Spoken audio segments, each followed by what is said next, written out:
Hi friends, आज हम सीखने जा रहे हैं कैसे निकाला जाता है national income with the help of income method and expenditure method. Let's see.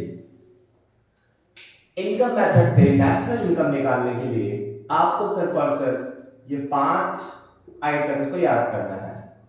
5 तरह की इनकम होती है। COE, compensation of employ. अगर कोई वर्कर किसी और के लिए काम कर रहा है तो उसको जो सैलरी मिलती है उसको बोलते हैं कंपनसेशन ऑफ एम्प्लॉय। दूसरी इनकम होती है रेंट। अगर हम अपने प्रीमिसेस को किसी और को यूज करने को देते हैं तो बदले में जो हमें इनकम मिलती है उसको बोलते हैं रेंट। फिर होती है रॉयल्टी। ये भी सिमिलर इसी के जैसे है, अलग से आपको देखने की जरूरत नहीं है।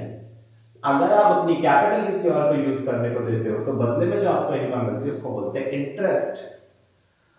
अगर आप एक एंटरप्रेन्योर हो और आप कोई बिजनेस करते हो तो आपको जो प्रॉफिट मिलता है उसे बोलते हैं प्रॉफिट। प्रॉफिट जो है 3 हिस्सों में बढ़ जाता है: dividend, corporate tax, retained earning. मतलब कि आपको सीधे सीधे ये 5 चीज याद कर लेनी है: COE, rent, interest, profit, mixed income. Profit के अंदर कभी कभी वो डायरेक्टली प्रॉफिट ना देकर आपको ये 3 चीज दिया रहता है, जो कि प्रॉफिट को हम कुछ हिस्सा डिविडेंड को एज अ डिविडेंड दे देते हैं शेयर होल्डर्स को, कुछ हिस्सा हम सरकार को दे देते हैं कॉर्पोरेट टैक्स, और कुछ हिस्सा हम अपने पास बचा कर रखते हैं जिसको बोलते हैं रिटेन्ड अर्निंग।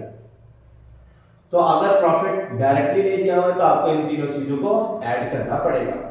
अगर ये भी दिया हुआ है, ये भी दिया हुआ है तो आप इस पे फोकस करोगे, अंदर वाली चीज पे फोकस नहीं करोगे। और जिसकी इनकम समझ में नहीं आ रही है उसको बोलते हैं मिक्स्ड इनकम। ये सारी चीजें एज इट इज ही क्वेश्चन में दिए रहती है, बस आपको लाइन से या फिर अलग ऑर्डर में भी आप इसे ऐड कर सकते हो। उसके बाद इन सारी इनकम को जोड़ने पर जो इनकम आती है उसको बोलते हैं NBP एट FC, या इसी को हम लोग डोमेस्टिक इनकम भी बोलते हैं। डोमेस्टिक इनकम में बाहर की इनकम, ये हमारे देश की इनकम हो गई। देश के अंदर जितने भी फैक्टर ऑफ प्रोडक्शन ने इनकम अर्न करके दी उसको COE, rent and royalty, interest, profit और मिक्स्ड इनकम बोला जाता है।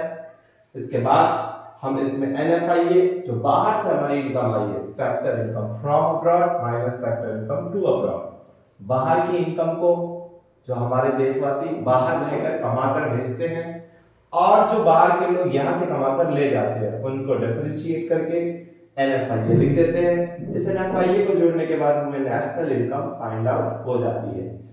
तो डिफिकल्टी लेवल बस यहाँ पे है, प्रॉफिट सीधे सीधे नहीं दिया रहता है, आप प्रॉफिट के अंदर क्या आता है ये याद कर ले।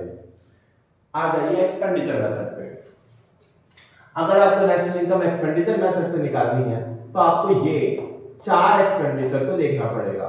सबसे पहला expenditure PFCE, private final consumption expenditure. दूसरा, ये जो प्राइवेट लोग किसी भी चीज पे खर्चा करते हैं उसको बोलते हैं प्राइवेट फाइनल कंजम्पशन एक्सपेंडिचर। दूसरा है GFCE, government final consumption expenditure. Government जो अपने फाइनल गुड्स पे खर्चा करती है उसको यहां पे लिखते हैं। प्राइवेट हाउस होल्ड जो फाइनल गुड्स पे खर्चा करते हैं उसको यहां पे लिखते हैं। इसके बाद आ जाता है GDCF, जो हम सब मिलकर कैपिटल गुड्स पे खर्चा करते हैं उसको यहां पे लिखते हैं, ग्रॉस डोमेस्टिक कैपिटल फॉर्मेशन। अब इस मेथड में हम लोग कभी भी फंसते हैं, स्टक होते हैं, तो इसी चीज पे स्टक होते हैं, GDCF पे। कभी कभी GDCF की जगह पे यहां पे लिखे रहता है GFCF, या लिखे रहता है NDCF। तो आप ध्यान दें, कभी भी अगर यहाँ पे फिक्स्ड वर्ड लिखा हुआ है, बीच वाला है फिक्स्ड को रिप्रेजेंट करता है। If fixed word is given we will add change in stock, क्योंकि GDCF जो है वो GFCF और चेंज इन स्टॉक से मिलकर बना होता है।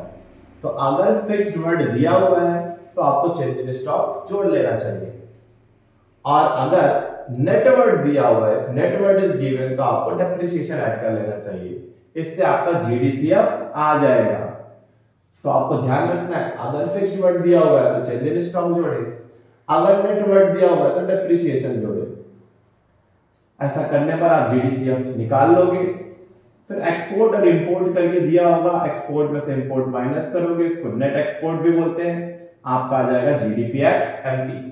इस मेथड में डायरेक्टली डोमेस्टिक इनकम आ जाती है, यहाँ पे हम लोग GDP पे आते हैं। GDP पे से जब NIT और डेप्रिसिएशन माइनस करते हो तब आप आते हो डोमेस्टिक इनकम में। और डोमेस्टिक इनकम में से NFIA जोड़ते हो और नेशनल इनकम पे पहुंच जाते हो। NIT में कभी कभी ऐसा हो सकता है कि आपका NIT सीधे ना दिया हो, तो आप सब्सिडी में से इनडायरेक्ट टैक्स माइनस करोगे तो आपका आ जाएगा NIT।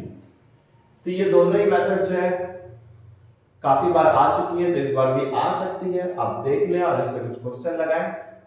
Thank you.